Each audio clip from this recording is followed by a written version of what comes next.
Would you like some company in your kitchen? Someone you could chat to, high five when you have a success, ask those niggling questions and bounce ideas off. The Ancestral Kitchen podcast community has all this and more. We have a non-social media forum where we question, share knowledge, run ideas past each other and learn together. Once a month we get together live and chat all the things ancestral in the kitchen. There are extra private podcasts. Get more of Andrea and me talking intimately to keep you company. And there are many helpful, inspiring downloads. Come and feel part of something, reveling in a community that cares about the same things that you do. There are 5 levels of involvement to choose from, depending on your budget, and every penny that you pledge goes to helping Andrea and me to continue this work, supporting everyone else who wants to cook this way, changing the world one plate at a time. Today, we're bringing you an episode of the podcast that originally went out in 2023. It's one of our favourites, all about fermented drinks. In it, we cover over 20 different fermented drinks, including Scoby ferments, Whey ferments, grain ferments, and wild ferments. And we talk to you about how you can incorporate all of these super health-giving, delicious foods into your life. So, if you've ever asked the question, what fermented drinks can I make? Or, what other fermented drinks can I make?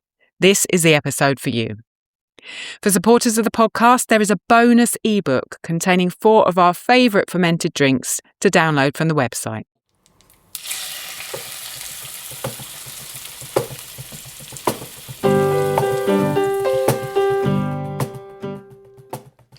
Welcome to the Ancestral Kitchen Podcast. I'm Alison, a European town dweller living in England. And I'm Andrea, living on a family farm in Northwest Washington State, USA. Pull up a chair at the table and join us as we talk about eating, cooking, and living with ancestral food wisdom in a modern world kitchen.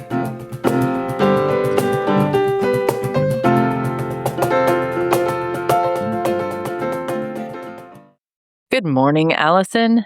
Hey, good afternoon. From the middle of the thunderstorm over here. Oh dear. Hopefully we won't go kind of down in the middle of the recording. Yeah, I hope not.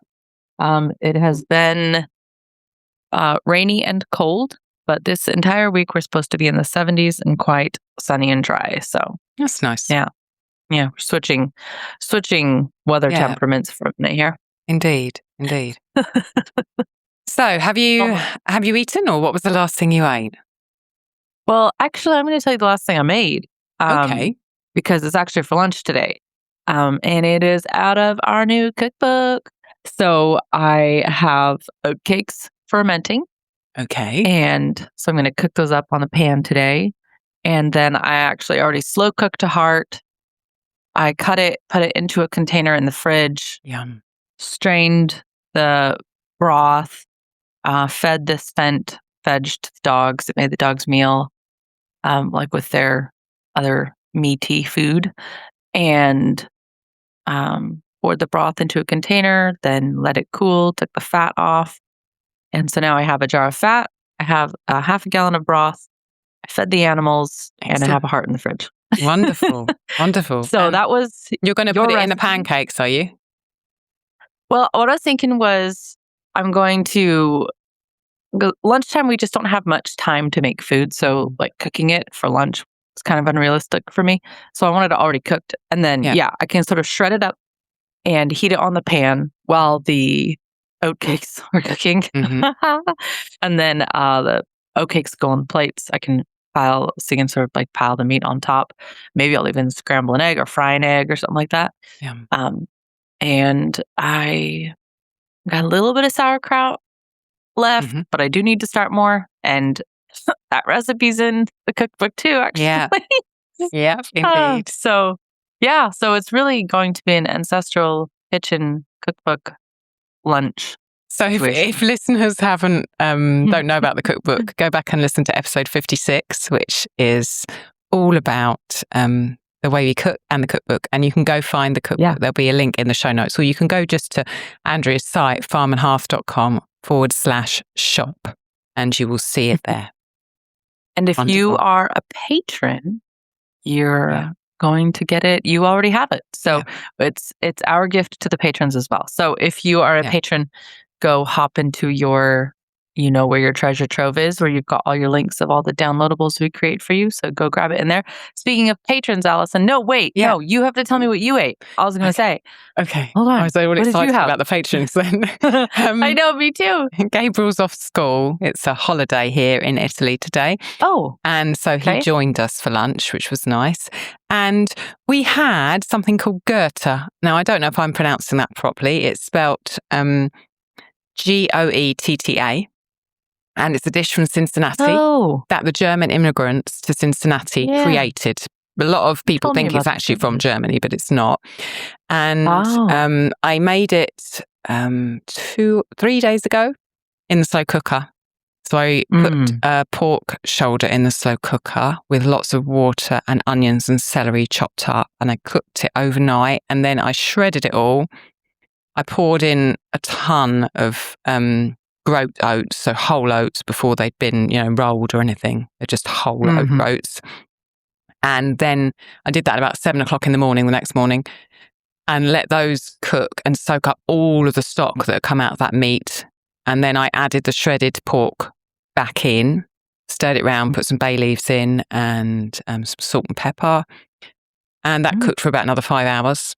And then we had it fresh kind of that day. But then the rest of it I put into loaf tins, let cool, put in the fridge. And then you can slice it and fry it. So that's what we did today. That's nice. We sliced it and fried it in lard. And before I put that in the pan, I'd fried a load of mushrooms for a long time. I really like mushrooms that when you fry them for ages, Yeah. Me too. So that was with some sage. So we had mushrooms that had been fried in sage that I kept warm with the slices of Goethe that I'd fried. And then there was some salad in the fridge, which I made a couple of days ago. Put that on the plate with some sauerkraut. And the last of our ancestral ale, we made a batch 5 days ago. We bottled it and it's still really good. It's like the best. We're honing our recipe each time and it's the best version really that we've made. And it's still really good 5 days in. It's not tasting like it's, getting overrun by bacteria that sour it. And so we all had a glass of that too. It was a lovely dinner. Really nice. No, I love that. Yeah, that sounds great. Unfortunately, none of it's in the cookbook yet. We have to do another cookbook now. We need to put all those recipes in. Going to have to happen. Yeah. I love dishes like that where, like the Goethe, where you said you can slice it. Yeah. Head cheese would be one of those. Even the heart kind of falls in that category, I guess. Something you can have cold, shred it. You could eat it cold, but, kind of nice to have it hot. And do you know how Kitty always talks about how when you boil the mushrooms or something like that, aren't they like endocrine absorbers or something? Oh, I don't know. But you have to boil them for a really long time or whatever. So maybe cooking mushrooms for a long time causes some kind of a transition that you're sensitive to. I don't know. That's interesting. I really like them that way. The flavors concentrate. I think that's why I like them. Yeah, I agree. And they're like 90% water. Yeah, exactly. And they're delicious like that. I like them cold as well. If you've done too many, I put them in the fridge and then I just eat them the next day cold. Really yummy. Jacob, you can take this if you want. Okay. All right. We talked food. Yeah. We talked weather. Yeah, we got to talk patrons. We've got some new patrons since the last time we spoke. I don't know when the last time we spoke was. It was so long ago. It was quite a while ago. So anyway, remember. We have 3 new patrons who've come onto our monthly companionship level. So welcome Kay Clifton. Welcome Janaya. I hope I pronounced your name right. And welcome Andre. And Andre is on the Discord, definitely. We've had a chat with her. Oh, great. If I'm not sure Janaya and Kay aren't yet, but hopefully they will be soon. And we've had some patrons sign up for the annual option. You get a discount if you want to support us for a whole year. And then you get all those benefits at slightly reduced price. And we've got over 30 patrons now. It's a wonderful community. And as you said earlier, they've got our cookbook and they get our exclusive podcast and they get tons of other stuff. And they're just wonderful people and we love interacting with them. So thank you all. And thank you to those 3 new ones since the last time we talked. It's so fun to see that there are other people doing this and other people interested. Yeah. I mean, obviously people are listening to the podcast, so we know that. And then when you have a conversation with someone and they say, wow, look what this did for my husband, or look what this did for, my health or whatever. And you're thinking, wow, this is really making a difference. And that's really exciting. Yeah, that's it completely. That's and it not only does it taste wonderful, but it does all that too, which is just wonderful. And you've got some reviews, haven't you? Yeah, I was going to say, another way you can support the podcast is leaving us a review. It makes a huge difference. And that's something you and I are learning more about. But without reviews, podcasts are never shown to other listeners. So thank you all for leaving reviews. And if you haven't left a review yet, or actually think sometimes you can leave them more than once, go on and leave your most honest 5-star review. I've got 2 reviews here to read. One is from Christy Tal, and she gave 5 stars and said, "Simply the best. I am a huge fan of this podcast. The information really is simple, and the steps given are so helpful. It makes me strive to be better in my own kitchen in the ways of the world. I so enjoy listening to this. It is like a comforting chat with old friends. So cool that they're literally halfway around the world from each other. The information and practical steps show how attainable this lifestyle can be. And doing some of the practices is better than doing none." Exactly right, Chrissy. Yeah. My guess is once you start, it just keeps on rolling from there. Even if it takes time, that is completely okay. Wonderful show and content, ladies. Please keep it up. Thank you. 100%. Thank you. Yeah, thank you for saying that. Thank you. Yeah, once you start, it does keep on rolling. You just kind of get sucked in. And it is better. Just even if you did one thing, it's better than doing none of them. Yeah. And we also have a comment from Natalu87. Mm-hmm. And they said, "Like family, I love this podcast. Even though I'm on the beginning of my ancestral health journey, I really love listening. I often feel like I'm sitting down for a chat with my sisters." Well, I hope your sisters are nice. That's a good comparison. Yes, I love that. Oh, thank you. It's nice that so many people who reach out to us do feel as if we're kind of friends and we're sitting around a table together chatting, because, I mean, that's what you and I do. And despite being, as Christy said, halfway around the world, we've never met. And yet we do feel like sisters, or I do anyway. And that's really nice to hear that vibe. Is that weird? We've actually never met each other in person. Yeah. It doesn't even seem. Not yet. I'm just an AI, Allison. You have no idea. I'm just a really, really good AI. Yeah. Oh dear, that's scary. Made to interact with your personality. It works. Milling your own grain is all well and good until you learn it takes several hours leaning over a heavy stone quern just to produce enough flour for a few pancakes. Well, we say no to that. Enter mock mill, the modern and ancestral way of stone grinding your grain without an entire village of sisters at your beck and call. Learn about grinding your own grain and using it for baking by visiting ancestralkitchenpodcast.com/milling to read our Guide to Milling Your Own Flour. You will learn about surprising savings and health benefits from home grinding and why Allison has so heartily recommended the mock mill. Wait, mock mill does not give referral links. They simply look to see what website a customer traveled from when purchasing their mock mill and then give a generous referral to us in your name. If you are investing in a mock mill, please visit ancestralkitchenpodcast.com/milling to shop, and the referral does not cost you a thing. If a family member is purchasing a mock mill for you, after you promise to make them loaves of bread for the rest of their life in gratitude, then make sure they click ancestralkitchenpodcast.com/milling and travel directly to the mock mill link provided there to make their purchase. We are thankful for you remembering us when you shop, and we will raise a piece of toast in your honor. So, today, goodness, we are doing a podcast we've been meaning to do for about 2 years. And finally, we got to it. And we thought quite a long time about what the title would be. And the title is just so obvious. What fermented drink can I make? Because how could you be more clear than that? We're both super fans of fermented drinks, and I didn't really realise quite how many I did until I sat down and we planned this episode together. And there are tons of them, and they are wonderful. There's a lot. And each of them is different and will bring different things and uses different produce. So we are going to dive into them. Yeah. My guess is, Allison, there's so many different drinks, and probably most families will settle into a few favorites. Yeah. That's what you and I did. Like, I tried a lot, and we sort of got our rhythms set up with a couple that we really love, and then you can whip out some of them every once in a while. Like, not all of them really need this long, continuous process. Some of them can just literally be made up on the spot and left to ferment for a couple days with no, year-long anticipation or maintenance of anything. So, also, I have this theory, Allison. You can tell me if you think it's true, but I don't know if it's the same over there in Europe. But there's such an obsession over here, not with mineral water, but with sparkling water, sparkling drinks, fizzy drinks, carbonated drinks. There's a huge obsession with them.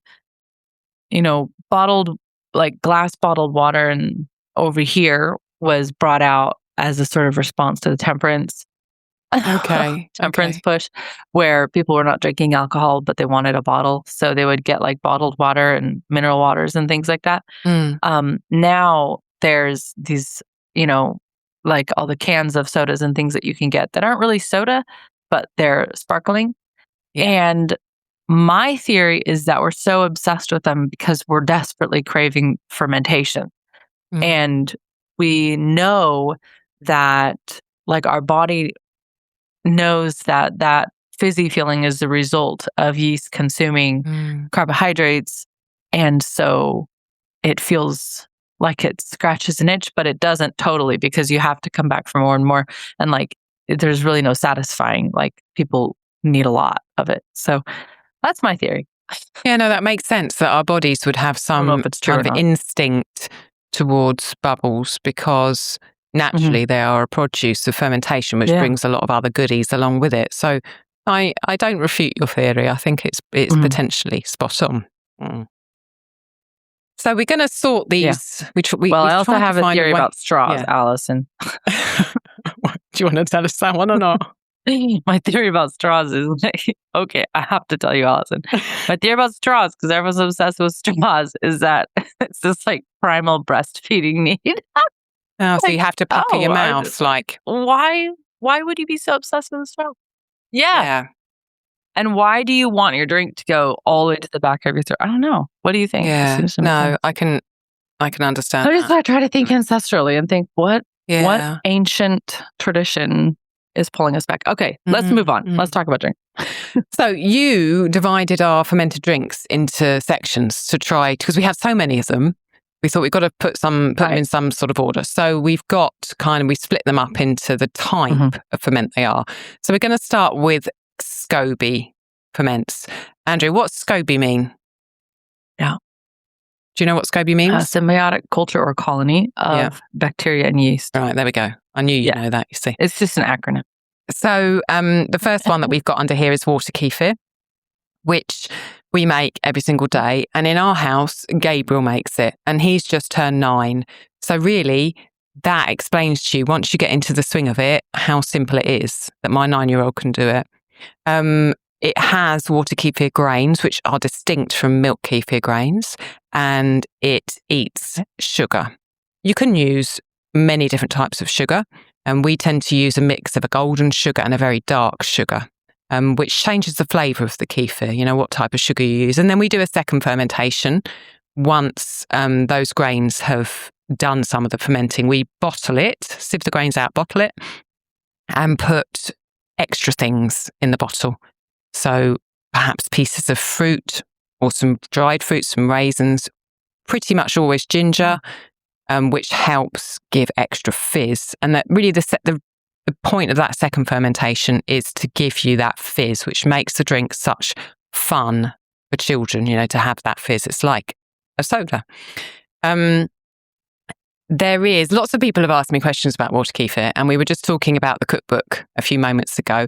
There is a water kefir 101 in the Ancestral podcast Ancestral Kitchen Podcast cookbook, which goes through all the questions I've had, like, can I use my water kefir grains for other things? Can I use different sugars? My water kefir isn't fizzy. What can I do?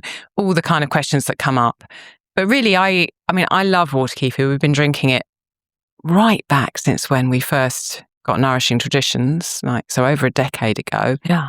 And absolutely, Gable loves it. And he's had friends around here who've never had it before. Some of them don't like it, but some of them really do like it, and they're not used to it at all. Yeah. So it's a great one to introduce people to, and it's a great one for just experimenting with, putting whatever flavours you want in that second ferment. And it's pleasing, really pleasing. That's my 2 cents on water kefir, which I love, for sure.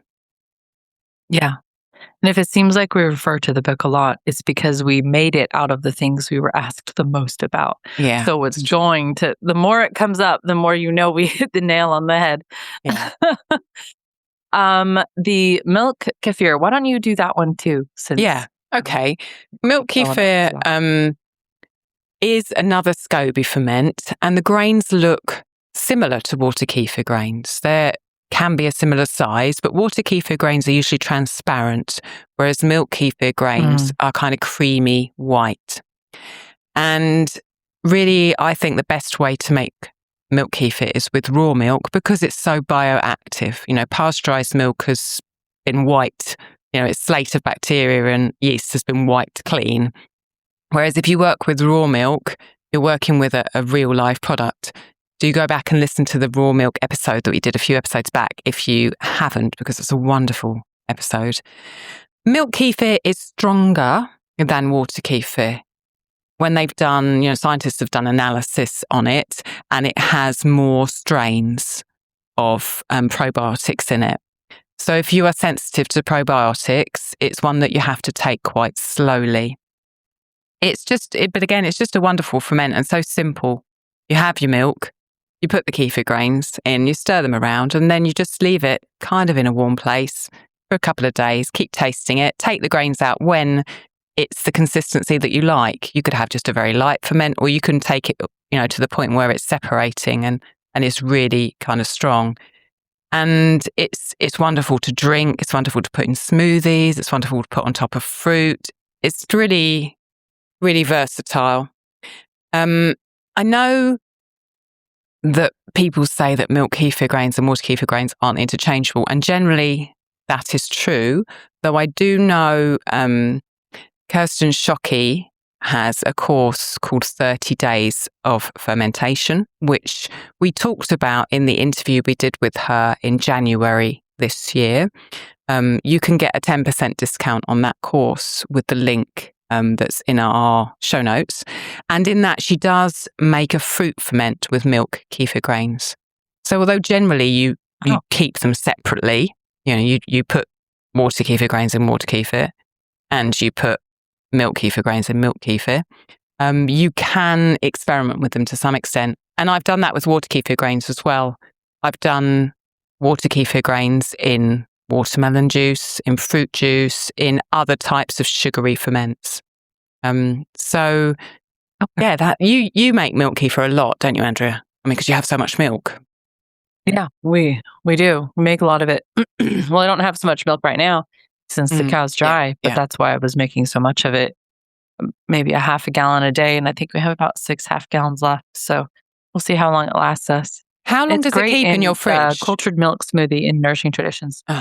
Gosh, a long time. I've kept it months, months and months. So it's a way of preserving milk as well. But I fill the jars really full. So there's, that was my goal, was to not have zero dairy products the whole time the cow is dried up.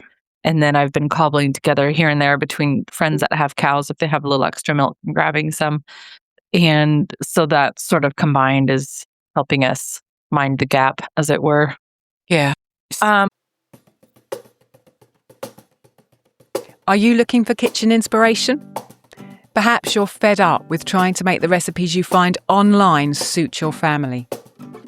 Would you like to try the dishes that we make in our kitchens every day? Andrea and I have penned 3 cookbooks that are there to support you to make ancestral food come to life in your own home. Meals at the Ancestral Hearth, our first cookbook, has 20 foundational ancestral meals, all of which come directly from our kitchens. Spelt Sourdough Every Day is my baby, taking you through how to bake a myriad of delicious ancient grain goodies. And the Pastured Pork Cookbook shares our love of this often overlooked meat, with over 35 recipes featuring heritage pork, offal and lard. Each book costs just $12, or you can get all 3 for $30, saving you $6. And all of the funds go directly to keeping us on the air. Head to ancestralkitchenpodcast.com/shop and get cooking.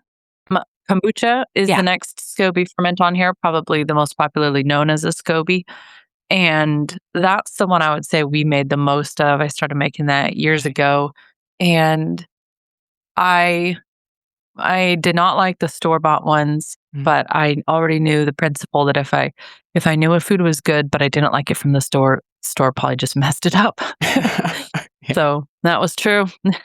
Yeah. So I started making it, and then was making like a lot, as in my batches were 20 gallons at a time, because I was serving everybody on the farm that I was working on, and I did the lunches. So I would make like huge containers and ferment them and always have them rolling.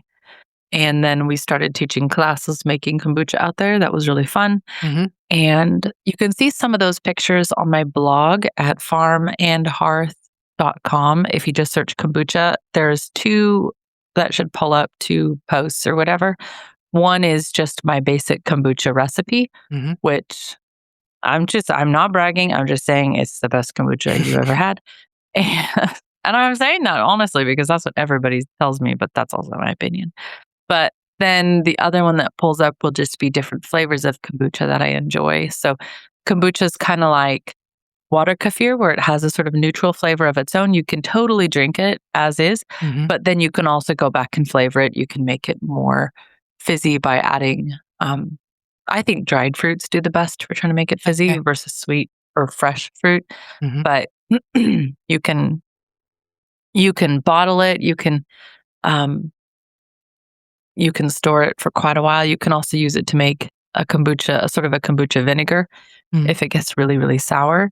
And do you keep yours in the fridge after you've put it in a second ferment? Yeah.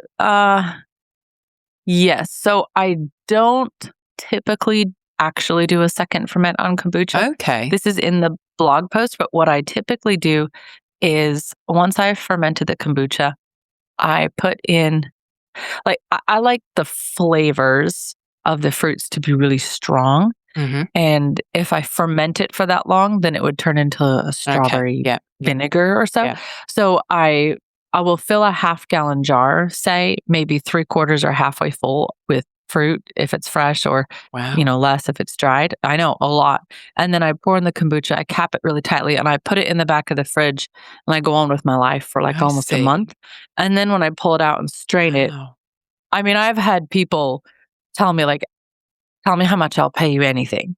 Like, it's so good. And the flavors are, and I've also had people who told me, well, I'll tell you right now that kombucha is disgusting. I'm never going to drink it. And then they drank it and they're like, give me the recipe. I'm not going home without it. It's amazing that these little details can make all the difference. You know, someone at Gabriel's school, I gave them some kefir grains. They were just like, oh, it's not fizzy. It's not very nice. And I just was able to tell her 2 or 3 things, and it completely transformed her kefir. Just those small little attention to details can make a difference between a drink that's kind of bland and boring and something that people absolutely love. Buy the cookbook to know what they are. I wanted to ask you about kombucha. Have you ever made kind of fruit things with the Scoby? You know, have you ever dried out the Scoby and made things with it? 100%. Okay. That's all in that file that you can download off of my blog. Excellent. It's actually a whole packet with a bunch of different recipes. I've used it to make like what we would think of as Jell-O. You would call it jelly, like gelatin desserts or just gelatin treats. You can use kombucha kombucha and bone broth are two things that can kind of run around your kitchen and show up in a bunch of different dishes.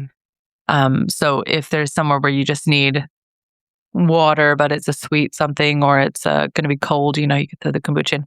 Although you can also cook kombucha as like a reduction and make a sweet syrup, or I've seen that. Doesn't even have to be sweet, but you can make a tart or savory, sort of a syrup for beets or something. And you can ferment it with vegetables too if you wanted. And then the finished, the fermented things you take out, like I would put tons of strawberries in the strawberry season in Virginia, which is pretty short, but I'd make the most of it. And I would make strawberry soda. And oh my goodness, once the strawberry soda was done, I would either add a drop of lavender essential oil to the bottle.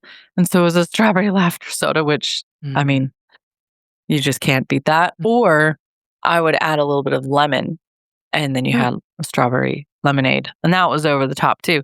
But then there's actually restaurants around me that wanted those fermented strawberries, and they were using them for these really boutique salads and things. Okay. So then you can take them, like all the colors kind of sucked out of them. Yeah. Your drink is dark red, but then you've got these pale sort of strawberries, and you can dice them into things, and you just have a fermented strawberry, and they'll last in your fridge for a bazillion years. Yeah. So yeah, I agree. The other thing about these Scoby ferments is that they're a really good way to make friends, because all of them, the Scoby keeps growing, and you can then, you have all these things that you just want to give to someone else. Yeah. So, you can ask around you, ask in health food stores, does anyone want them? If you haven't got anyone, and they're a really good way to make friends. I think that that's a nice thing to do. We have so many water kefir grains. I mean, we eat them as well. Rob has them with his breakfast. So you can totally eat water kefir grains, and you can put them into smoothies and kind of, blend them up in a smoothie. But we also give a lot away to pass on the love. Yeah. I'm excited to make use of your 101, because actually one of the questions you answered in there was mine, Allison, where I said, how come I'm not getting many grains? Yeah. And, you're talking about eating them and giving them away. And I'm like, no, nobody touched these, mine. So I'm excited to see if that helps solve my problem. And with the kombucha, then it was years. I was making it for years before I ever saw people start selling them. So you can actually buy them online now if you want to. Okay. And that's probably fine. Sometimes they come dehydrated. Sometimes they already come like liquidy, ready to use right away. I don't necessarily know if one's better or worse. I do know that the Scoby I got from somebody, I don't know, 10 plus years ago. And she had got it from somebody else years ago. And it is a hearty Scoby. I have tried to kill it. Like, I've actually taken portions off of it, and I've tried leaving it in a bowl on the deck for years. I've let it get infested with maggots. I've tried not the one I'm using, I've dried it. I've put it in sealed containers. You should be putting this on YouTube, because you'll get a viral video. Can I destroy my Scoby? I just wanted to see what it could take, how, and then I would take it back and try to ferment it. And gosh darn it, if it didn't work every single time. So, okay. But if you make a Scoby from a grocery store kombucha, I'm just going to warn you, it's not going to do that. It will not tolerate that kind of torture, because they have been modified. Yeah. The FDA, maybe it was here in the United States, maybe 9. Yeah, I know. Here we go. Some years ago, maybe a decade-ish ago, I don't remember how long, but they found that people were fermenting these bottles at home and making them boozy. And so they went to the companies and said, you have to actually change, you have to go in and change the yeast content of your Scoby. So they're different now, the ones you get from the store. And they're not quite as tolerant of the torments that a home usage can put them through. But you can make your own. You can make your own. Yeah, you can. You can make one off of one of those, but see if you can find a really sturdy one from someone. Okay, all right, let's move on. Yeah. What's next? Whey ferments. So do you want to talk about punch first? That's the first one we've got here. Sure. Don't punch people. It's not nice. That's it. Okay, no. There we go. All right, moving on. Punch is Sally Fallon says in here that in the Nourishing Traditions book that it is a traditional Hindu word meaning 5 because it was made with 5 ingredients. So, yeah. So the punch in Nourishing Traditions is one of our most favorite summer drinks because it takes 0% effort. So you talked, Allison, about the milk kefir, how it kind of separates if you leave it sit. So I actually leave my kefir in the fridge and it will separate, the kind of thick curdish milk will sink down and then you'll have this liquid yellow sort of whey on top. You can ladle that right off the top and use it to make your whey ferments. And sometimes I'll strain out my milk kefir like through a cheesecloth or something, just pour it in a cheesecloth over a bowl and let it sit for a couple hours or in the fridge overnight or something. And then you have like labna, which is a thick sort of a cheese made out of kefir, but then you have all the whey on the bottom.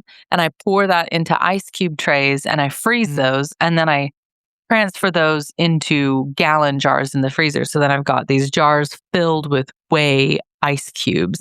And then when I want to make a fermented drink, I just pull out like maybe 2 whey cubes and throw them into my beverage. So it is literally very low impact to my day, but big impact when you're eating it. Yeah. The punch in Nourishing Traditions has about like a cup of lemon juice, a half a cup of rapadura or sucanut or another, like the same sugar you would use for water kefir, a half a cup of whey, a half teaspoon of grated nutmeg, and 2 quarts of filtered water. I don't really measure it at this point. I just pour everything into a half-gallon jar and I kind of know where the line needs to be. Add the whey and then put your cap on and leave it on the counter for a couple of days. And you could drink it right away. It's definitely a tolerable drink right away. It's sweet. It's going to be a little probiotic because of the whey. But when you let it sit, you know that it's going to consume more of that sugar. I don't think it consumes all of it because it's still pretty sweet when you drink it. But then you can also dilute it down further if you want to. But we make this for picnics or if I go anywhere, I make it and I've never brought any home. And one time I made a whole bunch for a family picnic and I still didn't bring any home because everybody was like, can I please take some of that home with me? It's really good. Nice. Yeah. And I think that sounds like a kind of a blank slate for you to put kind of whatever you want in. I mean, you can follow Sally's recipe or you can put in whatever fruit that you happen to have a glass of and do the same thing. I make it with lime. I make it with lemon and lime. You can make it with berries or you could do it with that watermelon that you make, Allison, where you blend it and strain it. I mean, there's really no limit. You need some sort of a like carby sort of a fruit and then you can put in, whatever you want. So what's the difference between punch and root beer? Because root beer is like an American thing. It's not something that I grew up with, so it's not. It's American? Yeah. Well, what do I know? I think it is. I mean, I just live here. Disclaimer, I'm only me. I could be wrong, but there's not so much of a tradition of root beer. You're Allison, so you're probably not. Okay. Well, look at you, Allison. Sassafras was one of America's first export crops, a bigger seller than tobacco in the 17th century. Okay. American colonists and Europeans used it to treat a long list of complaints. So probably worth noting that sodas, has anybody ever heard of a drugstore? And you know how the drugstore has a soda fountain? It's because sodas historically have always been tonics. They were always healing something in you. It's only our modern, very, very modern, like super recent, like healing tonics is as recent as just Allison, like our parents' childhood. Like it's very recent. So it's only in the modern day that we've taken, well, I guess we're reverse engineering that crave. We've taken them from the nourishing, healing tonic stage and just made them into literally the icon of evil food is soda pop. And they should be the icon of the central feature of your nourishing table.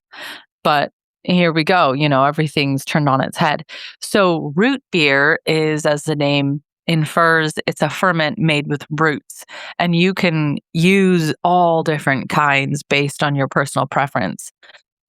traditional root beer has, I want to say, at least 7 roots. Okay. If you're a patron, go check out the summer 2021 cook up that Allison and I did. We demonstrated 3 different recipes from Nourishing Traditions, and I made the root beer on camera.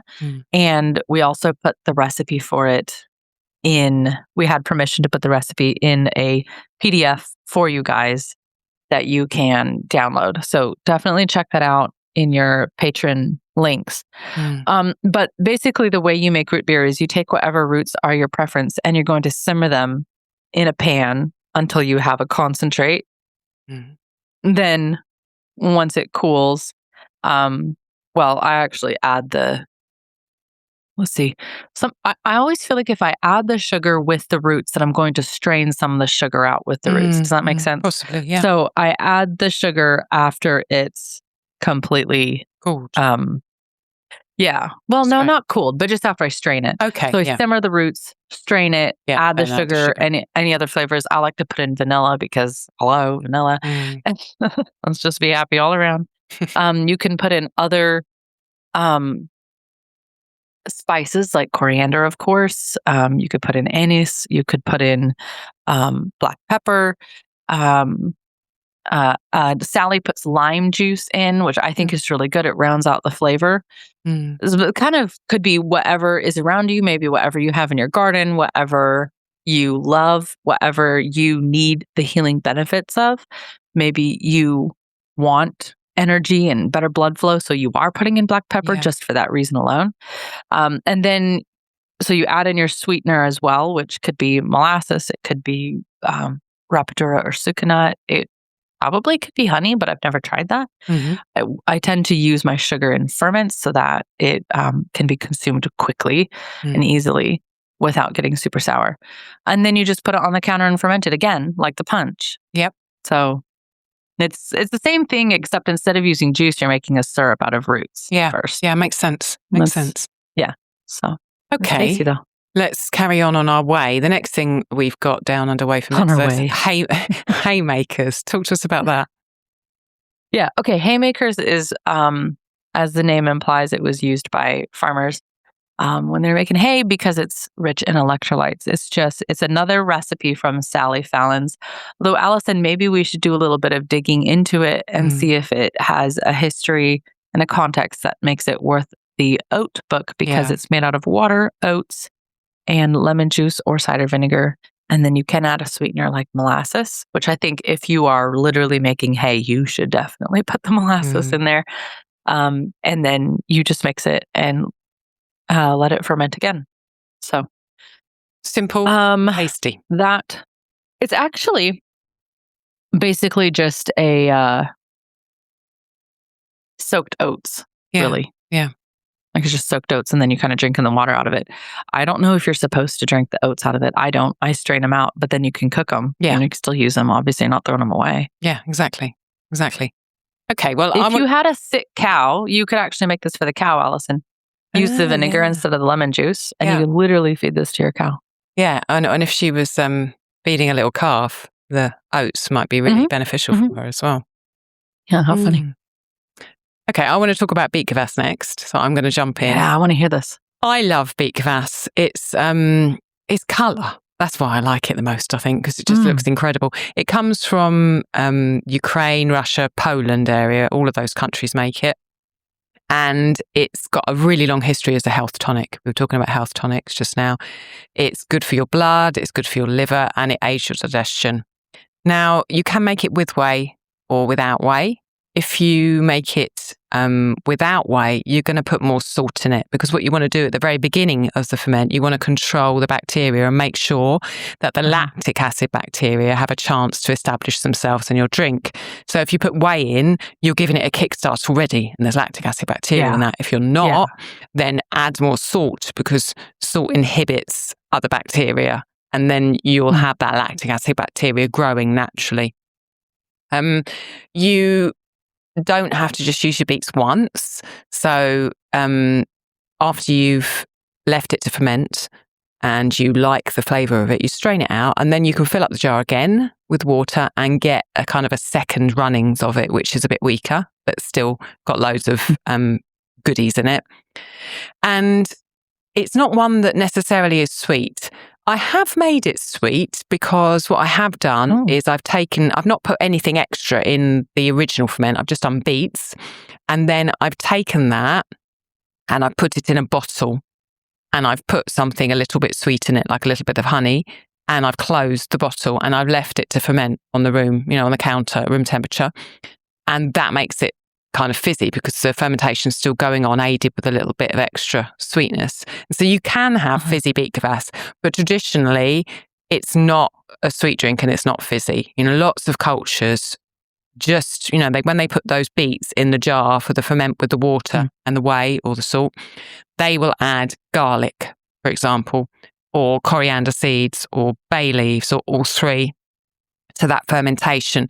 And you can add lots of garlic to it, literally. So it becomes even more of the health tonic. You're not just getting the benefits of the beets, but you're getting the benefits of fermented garlic as well, which is just a powerhouse.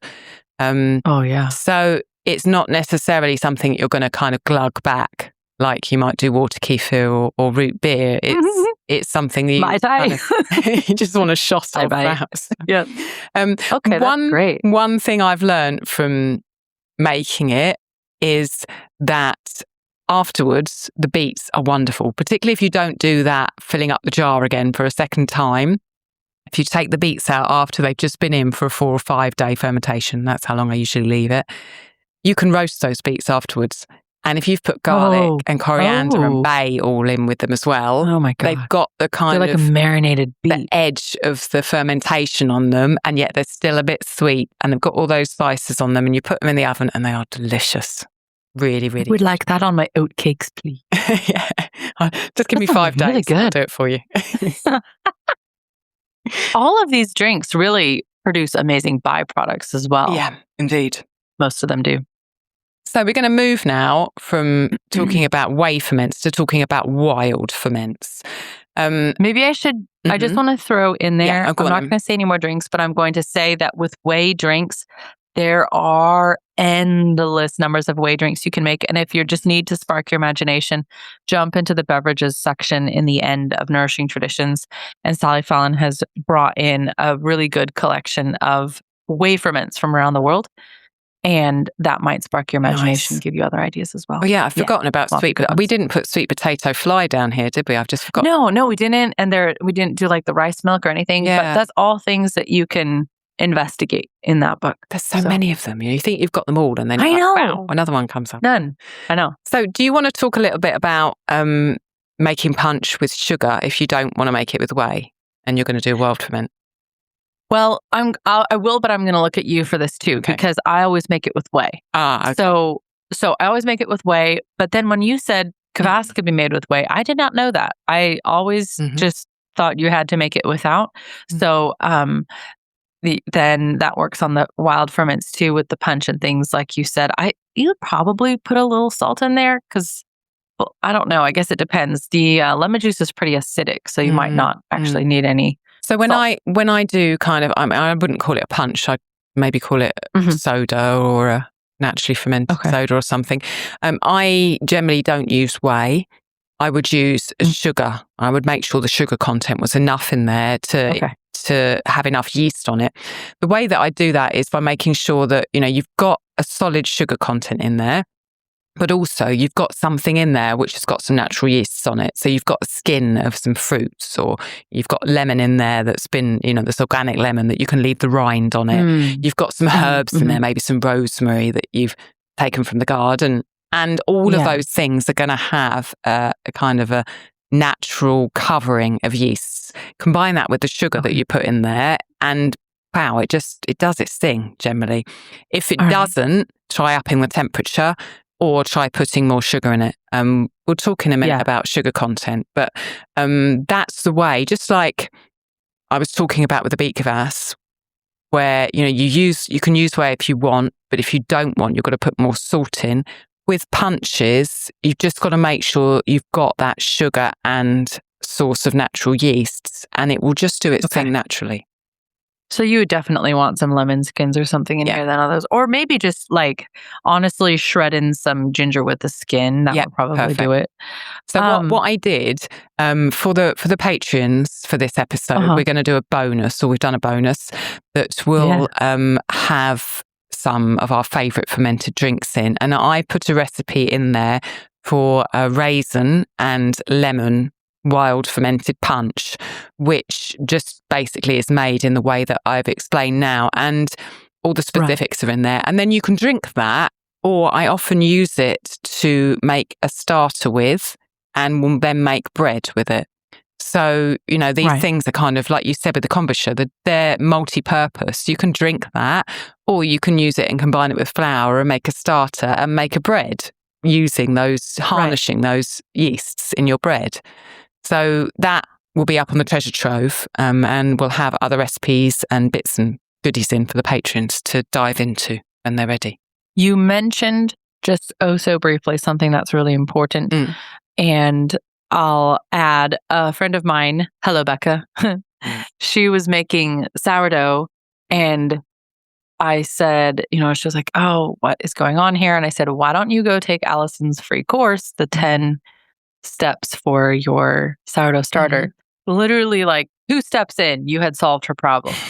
And I know. So she was so excited, and she keeps telling me, she's like, look at it now. Look, it's doing so well. And it was that her house was too cold. And so she moved the starter to her laundry room where it's warm. And she said, oh my gosh, it went from just sort of this insipid little limp thing to foaming over. She had to split it into 2 jars, and now she's able to share it with her mom, and and it's working so well. She just showed me that she made hamburger buns. So if your drinks, like if you're saying, oh, I put milk kefir on the counter and it's 3 days, and your house is probably too cold. And you can find somewhere warm to put it. My favorite, now that I can't run my dehydrator all the time like I used to because of the power, my favorite is I take a cooler and I put my containers of ferment, whatever it is. It could be your punch, it could be water kefir, milk kefir, whatever. I put them in the cooler, and then I put in my hot water bottles, like the same ones that we sleep with at night. I put those in there and close it up. And the next morning, everything's fermented really nicely. The only thing is, I think you're supposed to separate yeast ferments. So I don't put something like sourdough typically in at the same time. I have never either separated. But since I don't have room in the cooler to put the sourdough in, it doesn't go in. Okay. But I should say, actually, the other day, Chloe and I made yogurt, and then we both made sourdough bread, and my small cooler was full of eggs ready to go somewhere. So I just used a big cooler. So we're like, so we shoved our sourdoughs in there too. So I guess we do actually mix them. I have a space which has a DIY proofing setup in it, which I will link in the show notes to the article that I've written about it, which basically Rob made for me. But it's our oven. When we use that as our DIY proofing box, and we have an equipment that we put in there, and then when I want to cook something, I have to take it out and use it as an oven, and then wait for it to cool down and put it all back in. But it works. But it's such a big space, and that's the reason why I love it, because I always have like some days I have like 4 breads going on, and I've got a beer, and I've got all these other things. Another rye book. And everything just goes in together. It just does. And I've never had a problem. I don't have molds either. I don't know if it's because our ferments are always in motion. I don't know if it's because they're really sturdy ones. I don't know really why. But mine don't mold either. There's something else. Oh, I was just going to say, it's not you fighting against the cold house. This is why our ancestors fermented beverages, because they would last so long during the cold seasons.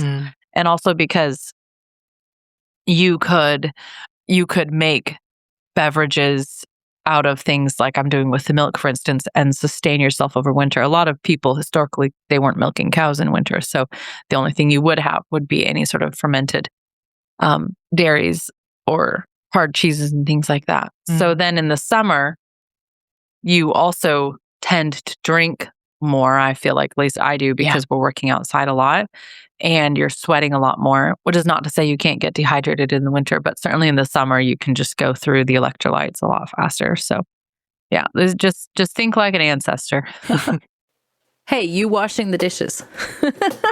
Been there. You've heard Allison and I talk over and over about her love of rye sourdough bread. Well, I might actually call it an obsession, but that's neither here nor there. Now you can make Allison's rye sourdough in your own kitchen with her as your teacher. And she's a really good teacher. Rye is economical, it's delicious, and full of nutrients and low in gluten. There's a reason why it has been a darling of bread bakers for centuries. Make it into sourdough, as Allison will show you in her course, Rye Sourdough Bread, Mastering the Basics. And you've got an amazing, tasty, and nutritious staple in your kitchen. It's traditional and it's nutritional. In this course, you'll learn everything there is to know about how she creates and maintains her rye sourdough starter, all about whole grain sourdough rye, including the key differences between baking with rye and wheat, how to make 2 loaves, an everyday rye sandwich bread, and a delicious Russian-style dark rye loaf, and what to do with your sourdough discard, including video walkthroughs for sourdough pancakes and a tasty, sweet, spiced cake. Head to www.ancestralkitchen.com/rye. Do you want to talk a little bit about cider? Because we've still got tons to do and we've been talking for ages. Okay. Okay. Well, there's not much to say for me to say on cider because I don't have huge experience. I will just say that I've done wild fermented cider and I put it in a carboy with an oxygen. Yeah. What's it called? Oxygen exchange on the top. Mm-hmm. And it was the best cider I've ever had. And then I tried fermenting some with an inoculation, I think champagne or something like that. It was terrible. I poured it all out. And yeah. And everybody had raved about how good it was going to be. So it's like, okay, this is going to be good. But I think I just prefer the wild ferment flavors. And the inoculation tasted, I mean, Allison, I was like, how do you make cider bland? Like, how do you do that? Well, it did that. Just go into a laboratory and make one yeast and dry it and put it in a packet and sell it to people. Yeah. You can also add honey to your cider when you ferment it. I have not done that, but I would like to try. So if anybody's done that, let me know, how you liked it. Okay, so I've got a lot more wild ferments to talk about, so I'm just going to dive into them. Go. So ginger beer, the first one. I learned how to make ginger beer from Payal, who runs Kobo Fermentory. She is on Instagram. You can go to her profile and she has a highlight about ginger beer. She absolutely raves about ginger beer. The smell of the bug, which is what the kind of the bit that you keep is. She loves that. It's so easy to make ginger beer. You can keep the bug that you make, which is where you kind of culture the yeasts and bacteria on the ginger with sugar. You can keep that in the fridge for like ever, literally. So you can use it much, much later. I mean, we've got our bug at the back of the fridge and generally we make more ginger beer in the winter because of ginger and how that's really good for your immune system. And then during the summer, it just stays in the back of the fridge. Every couple of months, I get it out and feed it some more sugar, put a bit more fresh ginger in, and then it goes back in. But also, I use that bug that's in the fridge to start other ferments. So I've started beer with it. I've helped put it in water kefir. I've used the actual ginger root itself in cooking. So I'll take some of the grated ginger out that's in the bug and I'll put it in a curry I'm making or some other kind of dish that I'm making to give that ginger flavour with a bit of extra kind of zing. It's a really wonderful ferment. And again, I usually second ferment it. So I will do 1 litre or 2 litres in a jar and then put it in a bottle and let it fizz up. Beet kvass, like we talked about earlier, can be a wild ferment, doesn't have to be whey. I wanted to talk about shrubs a little bit, which I don't have much experience with, but I know a little bit about. And the word apparently comes from Arabic. The word sherb in Arabic means to drink. And it is a fermented drink. It's a mix of fermented fruit and vinegar. So it's pretty much like a drinking vinegar. So you can imagine there's some complex flavours going on in there. And basically you crush your fruit, you put it with sugar, plus whatever herbs or spices you want to do, leave it to ferment for a couple of days. Then you add vinegar and you leave it to mature until you've got the flavour that you want. It's quite strong and often quite sour because of the vinegar. So you can water it down with tonic water or fizzy water, as you can any of the recipes. I wanted to kind of say that one of the patrons, Michelle, was talking to me about her rye bread kvass and saying how it's a bit strong for her, as in a bit too sugary. She doesn't like it that sugary, but her husband does. So she gives her husband it full on, and she mixes hers with half fizzy water. So any of the ferments, if you feel like they're too sugary or too strong for you, you can just water them down. So that shrubs are an interesting one, and ones that I haven't played with much, but I'd like to more. And one I have played with is wine. And I mean, I think wines have been made simply from fruit and drunken fresh for absolutely millennia. And in Wild Fermentation, the book by Sandor Katz, which is in our bookstore, which is linked in our show notes, there's a couple of really good templates for making your own wild wine. I've made strawberry wine quite a lot, and it is an absolutely wonderful thing to do. To kind of watch it fermenting and then to taste it. I drink it young. I don't have any airlocks or carboys to ferment something for a long time. And I've put the details for that one in the document for the patrons as well, how I do it. You could age it if you want to, like a lot of the other ferments we talked about here. But then you need that equipment that I was talking about. And just to drink it young, it's fizzy, it's a little bit alcoholic, it's still sweet. And you can use those strawberries, like you said, from your kombucha. You could use the strawberries or whatever fruit you're using to make wild wine in things afterwards. You can just eat it. Depends how long you leave it for, really, because the longer you leave it, like you said, Andrea, the colour comes out of the strawberries and the sweetness goes into the wine. So, but wild wine is a wonderful thing to make. And if anyone has a glut of fruit, I would say consider just making a wild wine with them. You just need water, sugar, and your fruit. There's so much yeast on that fruit skin. It will surprise you, and it's such a fun thing to do. Tepache is another example of a fruit wine. I've not ever made it because it is made with pineapples. And I live in Europe, which is miles away from where pineapples are cultivated. But it's a similar kind of idea. You know, the skin is used and it's fermented. It is in a course over at the Fermentation School, which we will link in the show notes, which is actually a really good course if you want a general overview of fermented beverages, because it covers kombucha, it covers kefir, it covers fermented sodas, it's got an orangina in there, it's got kvass in there, it's got milk kefir. Tetrapace is in there as well. And as I did mention briefly earlier, we've got a 10% discount that we extend to patrons. So if you wanted to get hold of that, which I think is $40, then you would get 10% off it. So the last one in my section on wild ferments is mead. And mead, such a historic drink.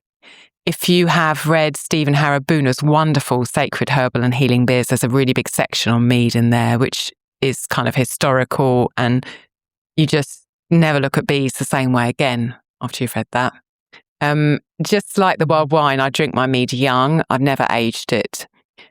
And if you go online, you find a lot of recipes for mead have packeted yeast in them, just like Andrea's site did. Really? I have never done that, but I have had mixed results. So I find the more active the honey is, the more success and the quicker your mead is going to go. So, for example, I have made mead with acacia honey, and it's taken a very long time, and it's not been particularly bubbly or fizzy. Acacia produces a really light honey. I've also made it with dark honeys, like in Italy would be a chestnut honey, and that I find is much more active and produces a more successful mead. So look for an unpasteurized honey. You know, go and find a local beekeeper who's making honey and then just putting their honey in a jar that's clean, not sending it into machines to be sterilized.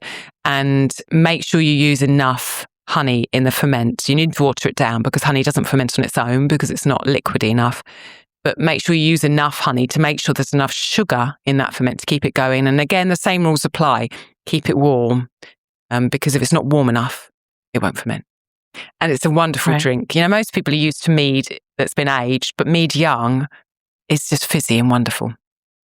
Really, really wonderful. Amazing. Before we get on to grain ferments, Andrew, I just wanted to talk a little bit about a couple of questions that I've had about ferments. The first one is sugar. A lot of people say to me, but there's this sugar in this ferment. I'm sugar sensitive, or I don't want to eat this sugar. And a lot of people with water kefir have tried to use other sugars in their water kefir. I had someone here who was using stevia, which isn't a sugar.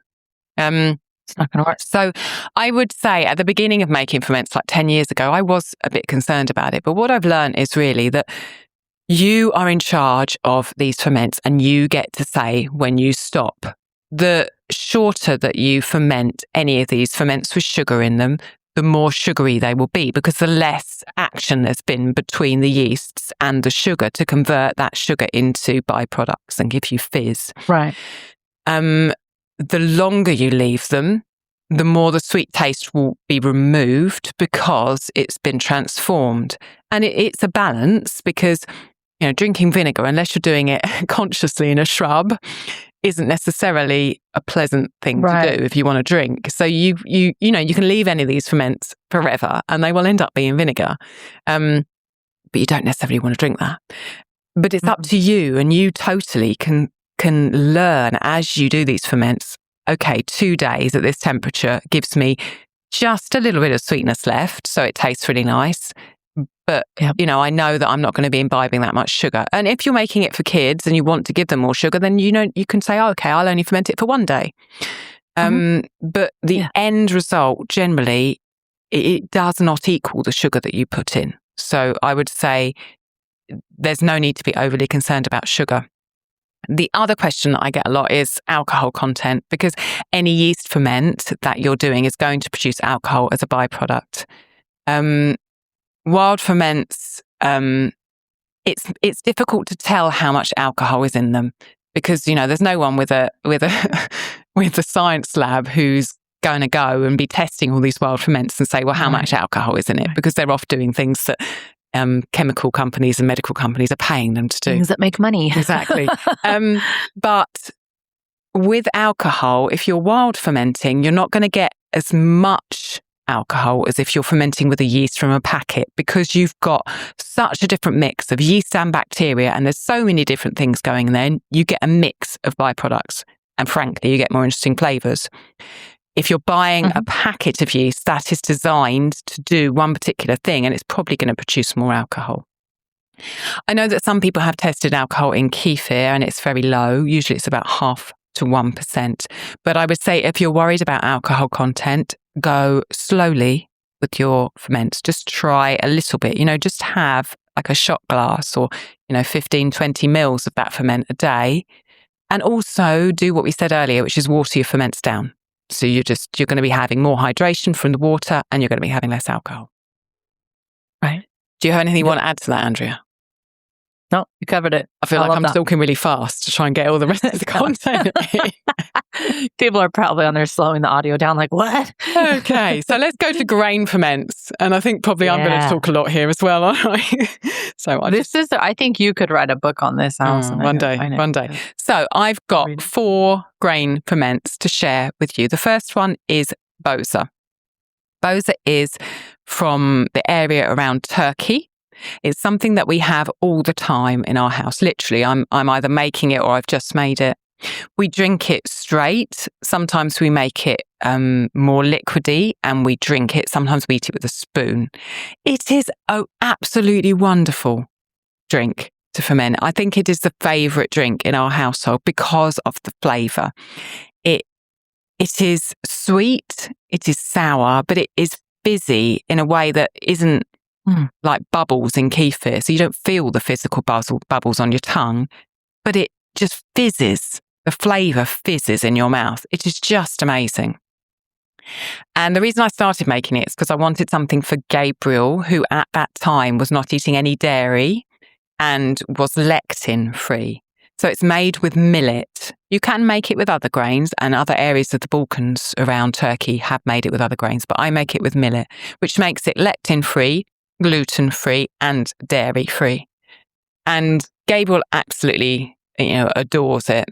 Yeah, Historically, it's got a really a good pedigree. It was made in Turkey, and until very recently, there were sellers who went around the streets in Turkey selling boza, kind of in milk on a kind of a milk yolk around their neck with jars of boza either side. There are still shops in Istanbul that sell boza, and you can go there and buy it. I have a course on boza, which I made a couple of years ago. It is €25, which I think is about $20, isn't it? About kind of similar at the moment, about $20. It's changing every day. It's a video course, and it will take you through the whole process, through creating the starter to making the actual drink, to how you can use it, to troubleshooting, to how you can keep it going, to how you can put it in the fridge and stop it if you want to. Absolutely everything to do with boza.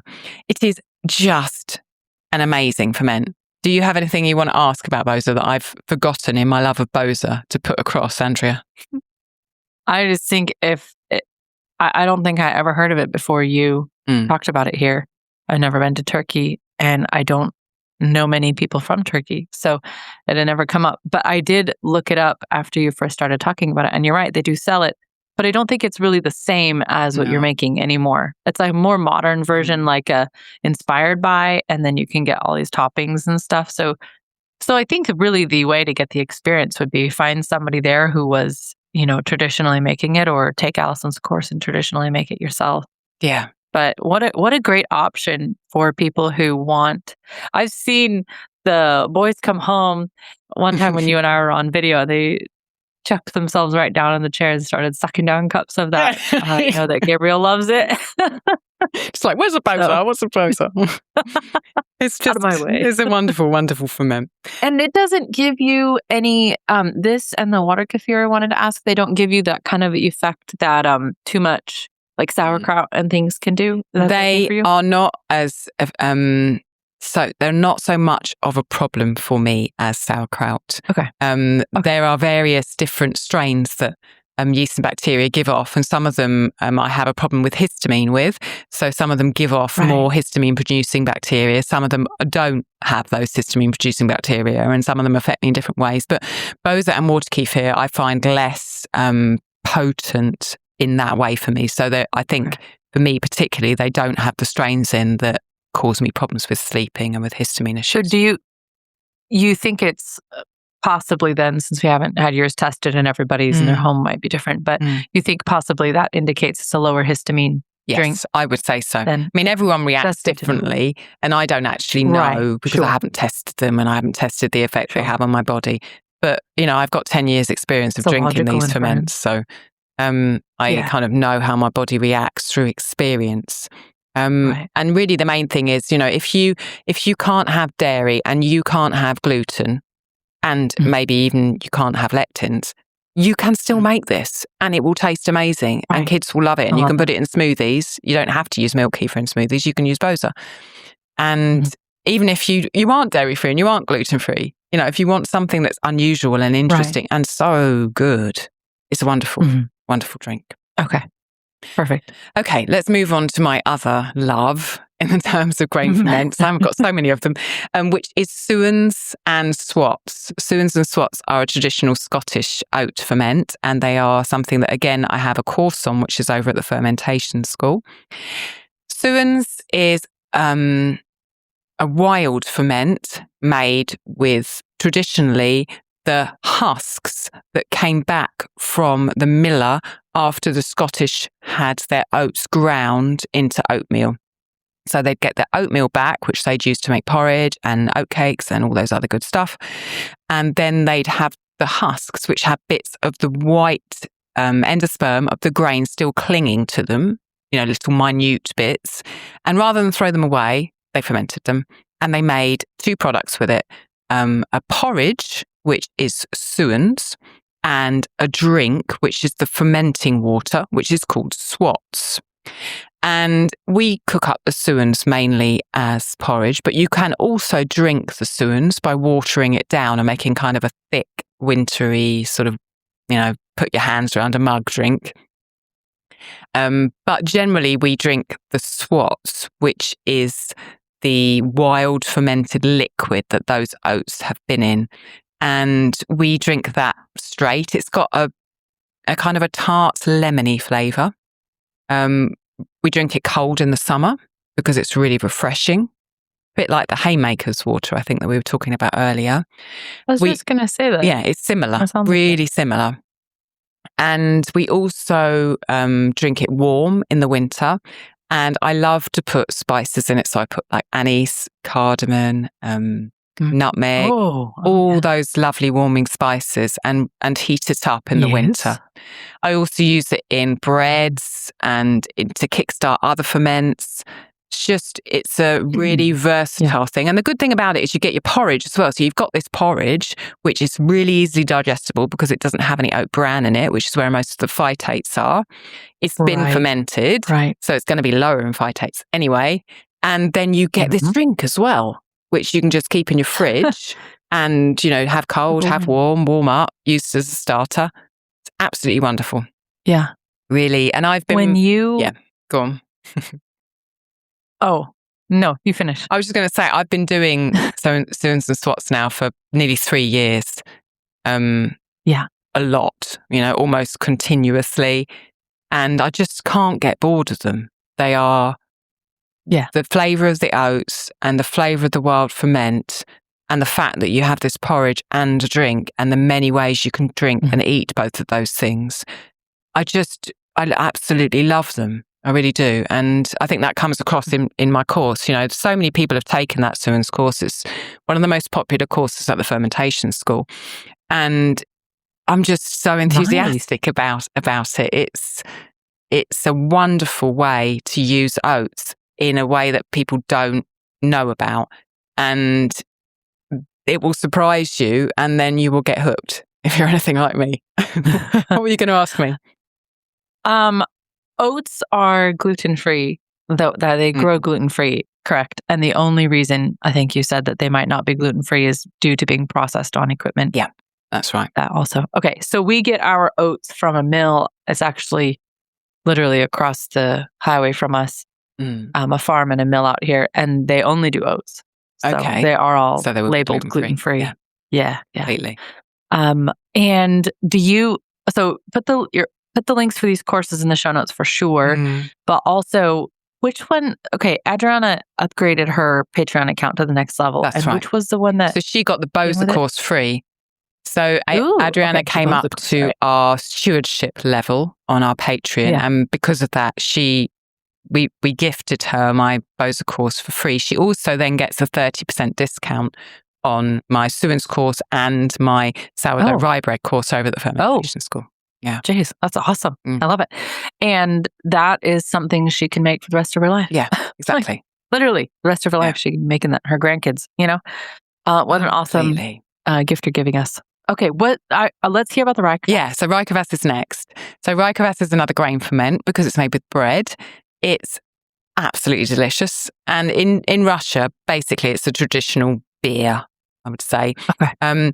It uses rye bread that you toast to start with to bring out the flavour of the rye bread, to have some of those reactions go on, and also sugar as well as the rye bread.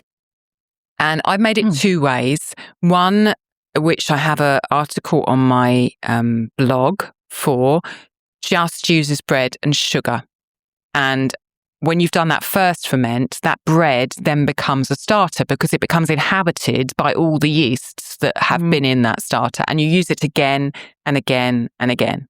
The recipe for that is on my website. I will try and remember to link it in the show notes. Does the bread just become like a soup in the bottom of the thing? No, it does break down a little bit. So you cube it to toast it.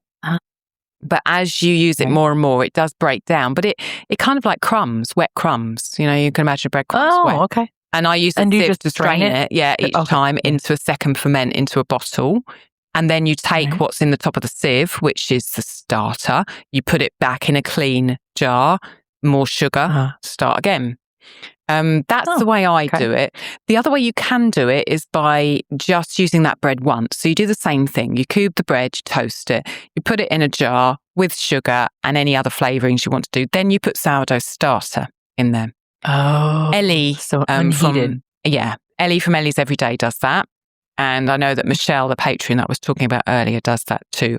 I've done it both ways. I kind of like the first way because you don't have to keep saving bread and using it again and again. And also there's a difference in flavour. You know, if you put a sourdough starter in there, you're inoculating that ferment with a certain profile and therefore the ferment will have a certain flavour. If you do just the rye bread and sugar, it's more kind of wild yeast going on and it's a bit more varied in the flavour. But both ways are good. If you were only going to make it like once a year, maybe the sourdough starter and bread one would be the easiest. That's correct. But if you were planning to refresh it constantly, then probably the bread one that you reuse would make sense. Yeah, completely. Okay. And it's got a really deep flavour. It's known as the Russian cola because it does actually taste a bit like Coca-Cola.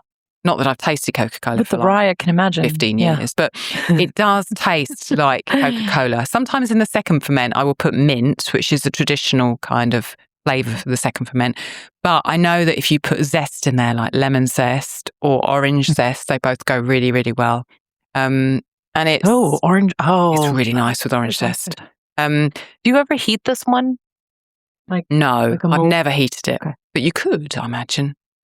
Mine tends to be quite fizzy because I second ferment it. And so if you heat it, you lose that fizz. And I miss that, you know? Right. Yeah. So, yeah. Okay. We're getting towards the end. Wow. The end of grains, anyway. Are we though? No, we're not. So the last one on grains is beer. So go back and listen to our episode that we dedicated to beer a few episodes back if you're interested in this, because it's a real... such a good one. Kind of education in it. So my journey into beer started with boza, which is not boza, it's boozer. It's got a U in it, which is in wild fermentation. Boozer is an ancient... Is that where we get our word booze? I think so. I don't know. So it's like boozer, boza, booze, beer. It's all really similar etymology. It's all right in the same Indeed. Boozer is an ancient Egyptian beer, which involves malting half the grains and cooking half your grains into a little bread and then fermenting them and leaving the grains in the ferment.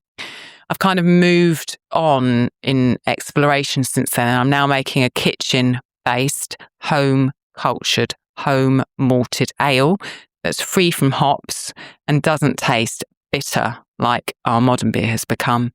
And as you heard at the top of the episode, we had some for lunch, and it's just, I had it and I said to Rob, I could serve this to anyone who comes in here. You know, sometimes I do my ferments and they're really sour or they're really kind of tart or they're really kind of got some weird old flavour in, or I do recipes with not much sugar in because I'm not a fan of sugar and sugar affects me kind of health-wise. But this beer... we've got it to a point now where if anyone came in, I would just say, try this, and I would explain what it is, and I would be really proud of the flavour and the texture. It just is it's a wonderful drink, and I hope that as time moves on, I can have a course like I do for the boza and the suans and show it to people. Oh, yeah. That would be really great because beverages are just a little bit harder to get the information on, and I think kind of like what you found with the boza, part of the reason is because people aren't making them day in and day out, year over year, like they historically were. So there's a lot of people out there who have made one or two a few times, or maybe even for a couple months or a year, but they haven't been making it for years on end.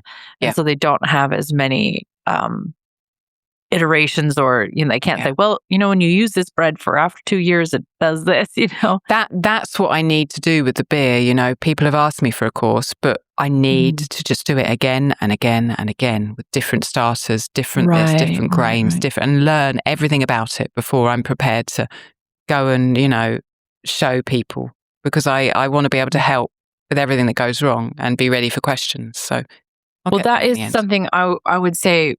If anybody's considering getting Alison's courses, that's something you'll notice is that, and I know because I've watched you work on them, but the depth of, I don't think I've ever seen a course as detailed as yours are, because you go so far down the road of, pushing the envelope and then, well, what happens if this? And then And then like, I know things you're like, well, I made it for 5 years. And then I decided that I would try to make the course on it instead of, well, this weekend I learned how to make kombucha. So I'm going to write a, documentary on it or whatever. Yeah. So yeah, your courses are actually quite thorough, which I think is in this era of courses being so popular. I think that is something that's very hard to come by. So Thank you. Yeah, your courses are excellent. Yeah. Okay, so that is the end of the grain section. I could go on for several days about those drinks, but we have a podcast to finish. So let's talk about smoothies. Do you want to do some talking so I can rest my voice for a bit? Okay, you can have a break. Well, I would say smoothies it's one of those things that can be made with the byproduct of your ferments or just with your ferments incorporated in with other things. And especially, I feel like, especially in the summertime, we'll do a lot more smoothies because the kids want cold things. So if you make I'll make a lot of milk kefir, or you can make fermented almond drink. Excuse me, that's in Sally Fallon's book. I've made that and fermented it. You can pour those all into ice cube trays. If you have a lot of a fermented drink, I would even say something like beer, although I haven't done that. But say you think, oh, I'm just not going to go through this, or maybe we're going out of town or whatever. Pour it into ice cube trays and freeze it if you have the room. And those can turn up in all kinds of fun drinks over the next couple months. And we've come up with some really fun ones. I've even frozen coffee that we've made. And like I said, I freeze it Whey. I've blended the ginger and lemon and made concentrates. I've made just concentrated ginger water that is actually, you can use it to start ferments as well, because I blend it with the skin on and everything. And then I strain the ginger out, and then I pour that water into ice cube trays. And then I'll use it for either just making drinks or making ferments with. So there's lots of things you can do by freezing your beverages. And then also, I know a lot of people say, when it rains, it pours. You either have no Whey and you can't buy Whey, or you have a gallon at a time and you don't know what to do with it. So if you can freeze it, I think you did it too, right, Allison? Yeah, I tried freezing it. Yeah. And I've still got some in my freezer. It's brilliant. Fantastically. Yeah. It ferments things really well. I remember we had sort of questioned, is it still going to ferment the drinks? But no, honestly, maybe even faster. Like they fizzed right up. Yeah, I often freeze my boza starter, and then you can get it out and you can make boza with it again. If you're going away for like a month, just put the boza in the freezer and it works fine. Yeah. Based on your advice, I also froze some milk kefir grains in water. I think you said to do. Yeah. And you can freeze your water kefir grains as well. So I have little jars of those in the freezer because you just never know what could happen. Maybe somebody babysits your ferment, it doesn't survive, or you forget about it, or you have a baby and you just don't pay attention to anything other than the baby for a couple months. I'm just saying things that I've done in the past. And it's nice to be able to get that frozen starter out. And then, of course, Allison, you said starters are a good way to make friends, but it's also a good way to have, it's like filing investments in a diversified portfolio. So leave starters with people all over the place. And then if something happens to your sourdough starter, say, then you can call up a list of friends that have your starter and see who's got some to share. So it can go around and come around. Indeed. Smoothies includes the lassi, which I think actually there might be a recipe for that in Nourishing Traditions. I have never made that. I have been served it. It's a fermented drink or a fermented milk drink. I'm just looking to see if she has it in here. No, I don't see it. Made with fermented yogurt. And then there's the cultured milk smoothie in Nourishing Traditions, which I think I talked about that, Allison, on one of our very earliest episodes where we said 3 of our favorite. Yeah, the first Nourishing Traditions episode. I don't know what number it is, but the first one. It's like number 4 or something. Yeah. Like 3 or 4. It's way early. That is one of my staples, and it's a great one for everybody, but I would say especially nursing moms. It's great for the kids, love it. And it's so filling. It has egg yolk in it, and has fat, and it has the fermented milk. And then, Alison, you said you could put boza in smoothies. Yeah, exactly. In the same way, you can put fruit in, you can put greens in, you can put whatever you want in with it. You can put it with anything, with nut milk, with anything. Yeah, it's really a wonderful base for smoothies. Yeah. Okay. And then you can also make clabbered milk, which there's a lot of different ways to do that. You need very fresh, very clean raw milk for that. And you can clabber it to different thicknesses. And so you can clabber it where Beatrice, who did one of our first videos in the Patreon treasure trove where she demonstrated how she prepares sukuma, then she told me, maybe not in that video, I don't remember if it was then or after, how they made ghee and different things like that. But I know that they'll pour milk into gourds, and then it was her job to shake it constantly. So you can put clabbered or the milk in a container on the counter and just jostle it every once in a while and get almost like a yogurt-like ferment, or you can let it separate completely into curds and whey and use it for like schmirkes or different things. So you could go on and on. But you could, there's really no limit. Anywhere there's, every region of the world, every village, every mountaintop, every culture has versions of dairy ferments and grain ferments and whey ferments. And there are thousands of them. So what recipes are you going to put in the Patreon document with my wild wine and my lemon and raisin? What are you going to share? I was thinking about putting in the summer punch because we make it so much. It just seems like I should. I was also thinking about putting in the blueberry vanilla kombucha. That sounds nice. Just because it's such a popular one over here. And it's such a seasonal one, and this will be going out around when blueberries are. Yeah, you're right. Going to be coming forward. So forward thinking. Yeah, that's me. Okay. And you've got the strawberry wine in there, and you put in your rosemary, lemon, raisin ferment. So indeed. Okay, great, wonderful. Sweet. Well, I think we could just carry on, and probably we will have more episodes on fermented drinks in the future, because we could go into so much more depth in virtually all the ones that we've talked about. But True. I feel like that was I think we did justice to a kind of an overview of it there. Yeah. I hope this leaves you feeling like you have lots of options, but that you can, I don't want somebody to think you have to do all the beverages, but look at what sort of suits your lifestyle. If maybe you've never done any ferments whatsoever, maybe just a wild ferment, like the juices and things on the countertop would be the easiest, or a whey ferment if you can get your hands on whey. But I hope that this leaves you feeling like it's attainable to have fermented drinks on hand all the time. It's actually quite simple. Nice. That's a nice thing to end with. Thank you very much, Andrea. Yeah. All right. Till next time. Yeah, will do. Bye.